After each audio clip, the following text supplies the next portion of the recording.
Let's go for a ride.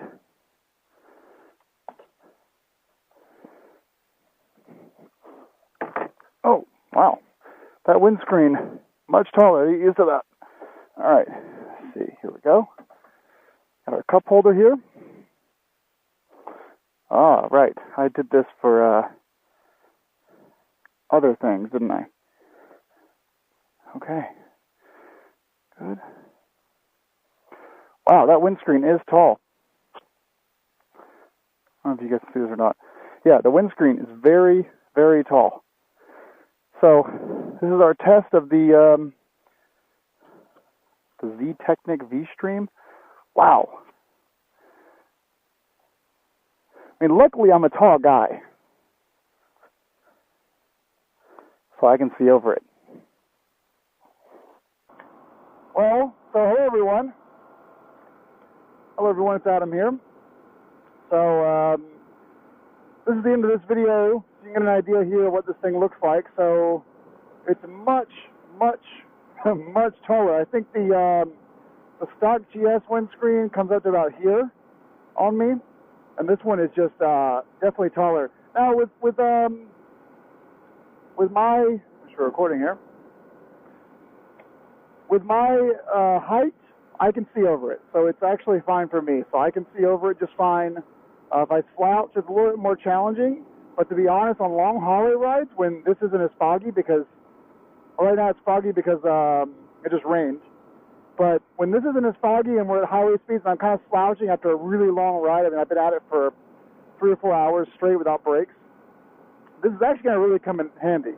So what this riding test is to make sure the height is okay, because I told the guy that I traded mine for this one that I would put this one back in the mail tomorrow. I put windscreen back in the mail tomorrow, so I told him I would test it out before I did that, obviously, so here we are. But here's the thing, though. For how tall this is and how obstructed this part of things are, and just because I'm not used to it yet, I got to be honest, it's much clearer. It has a much nicer clarity than the stock windscreen. I mean, it just has a much... I can see straight through it without any sort of... I mean, even edge to edge, there is no... clarity issues at all, which is really, really nice. You guys can see now it's kind of starting to defog a little bit now that we were moving a bit more. So I gotta say, I mean, clarity, it's 3 or 4 times more clear at you know, translating what the road is to my eyeballs than the stock windscreen is. So that's nice. Also, when I was comparing both of them side by side, this one, even though it's much larger than the stock windscreen, is almost, from what I could tell, almost identical in weight from the stock one. So they're both basically the same amount of weight. This one is a little bit thinner, which probably helps with this clarity. I mean, the clarity is nice. Actually, until you get down to here, right here, you start to get a little bit of clarity issue. But truthfully, man, it is incredible. So let's do, once we get this car here, I'll do a standing test, and we'll see kind of how it looks. You know, when I'm off-roading, I don't really care with the windscreen because I'm standing the whole time. There we go. Close this visor here. So yeah, this way, no issue at all. So I gotta say, I love it. Without a doubt, gonna keep it. So I'll let the guy know that I love it. I'll box up my stock windscreen and put it in the mailbox, and we're good. So thanks for watching, everyone. Thanks for watching the video. Hello there. Thanks for watching this. So this is definitely a worthwhile upgrade. If you spend at least 50% of your time on the interstate going 70, 80 miles an hour, this is going to be huge. They make a lower version of this. This is the touring windscreen tall. They make a touring windscreen that's normal height. And so if you're a little shorter than me, definitely grab one of those instead. And yeah, I would have bought one of these brand new if I had known just how nice it was, and I'm glad that my stock windscreen's going to a good home. So thanks to the guy on AdventureRider.com for trading with me. Yeah, I don't feel any wind at all. That is really incredible. All right, yeah, this thing's awesome. And actually, you know, I don't know if I can tell this now. I'll check this in post, but I feel like I can probably hear myself talking better. I've got my visor up fully right now. I bet I can hear myself talking a bit more as well, even with the visor up. So, awesome, awesome, awesome.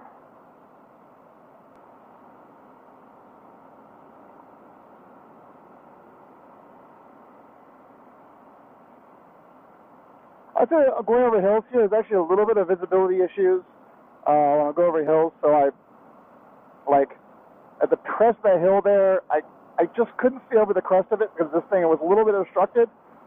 So I think what will happen is it'll just force me to basically keep this thing much cleaner. I'll probably clean it. Of course I keep glass cleaner in my boxes back there behind me.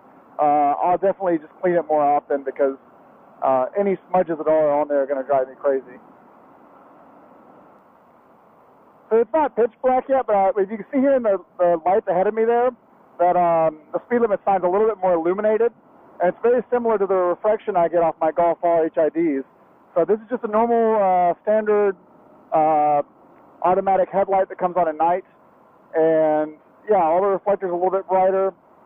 So that's a really nice improvement already. It's not quite dark yet, but if I go high beam, you can already see an illumination on the road from the high beam. And down here beside me as well, lighting up. But look at how the street signs look. I mean, that's already a huge improvement. I can't lean over because of the very wet roads we have here. But yeah, that is exceptional. Although I do, because of the brightness, it's so bright. If you look down here, I get a little bit of light bleed off the side of my off the side of the housing there. So that's a little bit annoying. Let's get on some back roads. I'm going to take a back road that goes by this pond over here on the right side, and we'll get some dirt roads and see how it looks on the back roads. Man, I feel so much less wind now on this thing than I did before. It's incredible how big of a deal difference it makes. It almost makes me feel like, I mean, a lot of what I've done to this thing makes it more off-road, but there's a few things that I've done that have made this more touring friendly, so I'm kind of building the bike for me.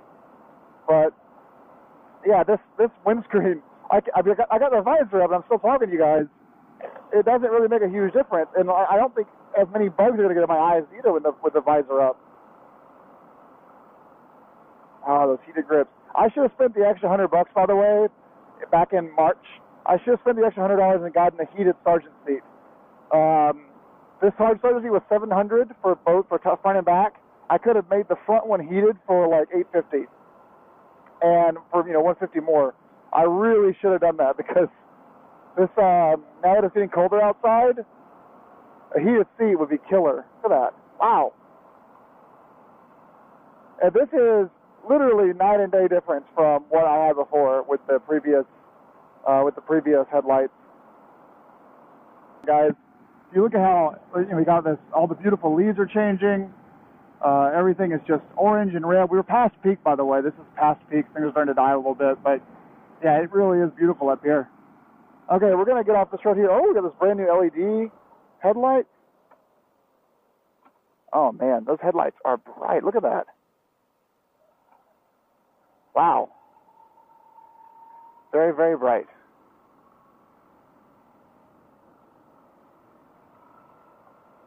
Let's go to sports. Yep. Yeah, I mean, if you look at the headlights, wow. Crazy bright. So right now we got our brights on, and you can see the brights on a little bit. It is beautiful tonight, actually. The thrill on these things, the actual length of the headlights and how far they'll actually send the beam is like 3 times longer than the stock beams. It is really, really incredible. I'm a little perturbed by that. The thing is, though, the housing wasn't built for these LEDs. So even though they don't generate a ton of heat compared to the halogens, they do bleed a little bit off the edges, a bit more. So it's a little bit annoying, I think, just from a visual perspective of what I see in front of me. That's really my only complaint about them. Everything else is perfect. I've got a really nice field of view down here. That's mostly because the housing directs the light kind of down that way. But then I've got a great throw here forward. Last night when I was testing these out before I went to bed and it was pitch dark, it was just incredible. I mean, like the amount of length of the lights. It was crossing my road and like into the neighbor's yard. It was so bright. We'll go back to standard. Yeah, this is it's not, you know, the stock halogens are more orange. These are more like completely clear white. I would say it's a tiny blue tinge. Just a little bit of blue. Yeah, just a little bit of blue in them. But yeah, it is total daylight now in front of me. Obviously, it doesn't negate the fact that I still want to get auxiliary lights that throw an even bigger beam for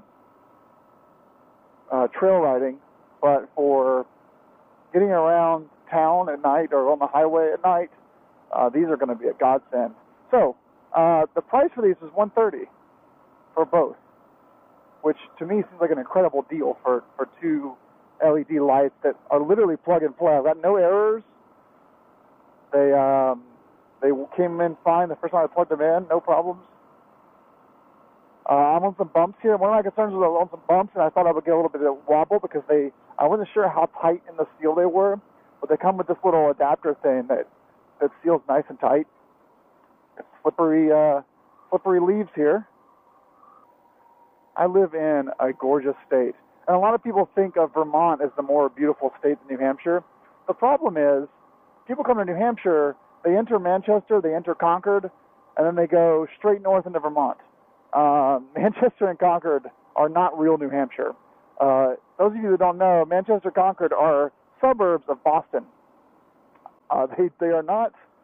They are the place where people that grew up in Mass, they moved to New Hampshire right within 20 miles of the border, so they can have no income tax and no sales tax and still make the inflated wages of someone that works in Massachusetts will get. That's why people live in that part of New Hampshire. That's not real New Hampshire. If you go another hour or two north of Manchester, you get where we live, which is basically identical to Vermont in the community feeling, the beauty, the pristine quality of it, also the poverty of it as well, is kind of even up here, with the added advantage of not having any sales or income tax. So when you do install these headlights and these LED turn signals together, do yourself a favor and keep the stock bulbs. They are plug and play. You can put the stock ones back in quite easily. And I think my concern is because maybe not as big deal on the indicators, because the indicators don't run full time. But with the wow, it's getting brighter as it gets darker. With the headlights, you're going to want to have spares, because they're constantly running.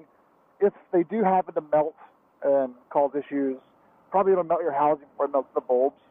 But it's something to keep in mind that you just have those spares with you, just in case you lose the bulb, because if you have to run to a BMW dealership and buy new headlight bulbs or a new housing, it'll be nice to have the bulbs already with you. And they're very small. It fits in a tiny little.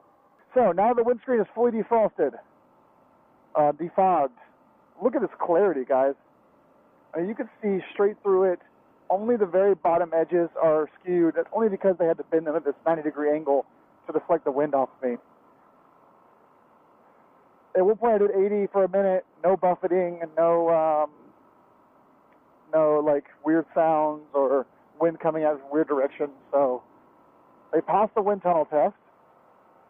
I rarely would ever go over 80. So if they work good at that speed, that's great. I'd like to a little beyond the return period, but I do look forward to driving up. I'm doing a quick trip tomorrow to northern Vermont, and I'll be next to a lot of semi-trailers hauling huge loads of logs from up to Canada and from Canada. So I'll get to experience that and see how it just helps a lot with some of the issues I was having before with wind. I know it comes from the side, but this might help a little bit from the front wind.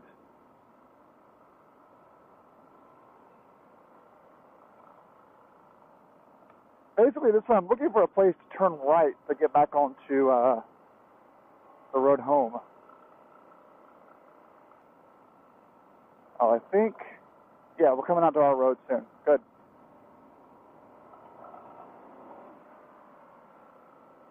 So that's regular headlights.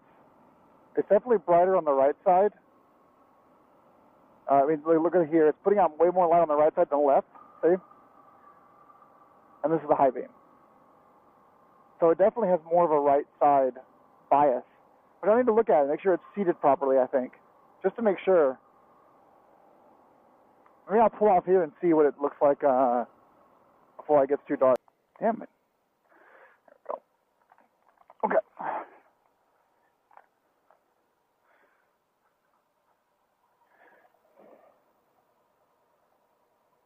Oh, yep. It would appear that the right LED isn't working. And the brights on that one, both sides are working. But yeah, the right LED of this one isn't working. So it's bouncing off the side of the housing there. So it looks like I'll be fine for tomorrow, but so I'll be fine for tomorrow. But yeah, this is actually only half of the picture. It's only lighting up the right side. There's a full bit. So, darn, that kind of sucks. Seriously. Oh well. So consider this a partial review for how bright this is. It's pretty impressive.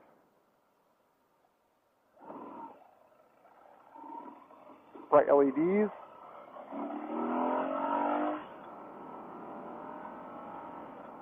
Let's go to bright. There we go. Go to bright. There we go. Yeah. Well, yeah, you'll notice when I turn brights off, there's still some light over here, and it's totally fine. I mean, I can definitely get by tomorrow night with this one, but it's definitely lighting up more on the right side.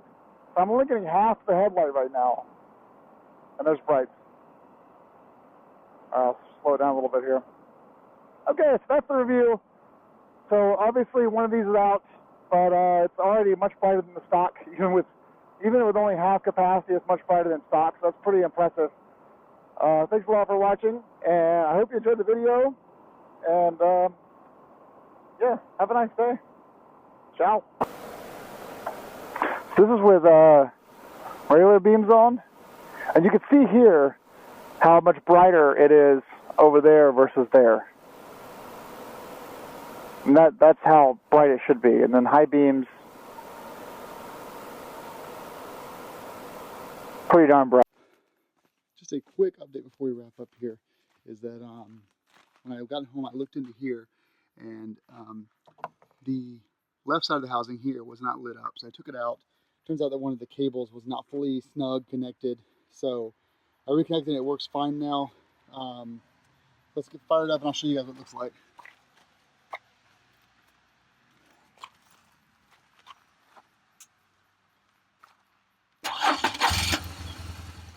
There we go. So we got regular beam and high beam. So you'll see here, it's hard to look straight on at it, but basically both sides are lit up now. I'm gonna go high beam. Both sides of that were previously lit up. Yeah, it works great. One thing I'll mention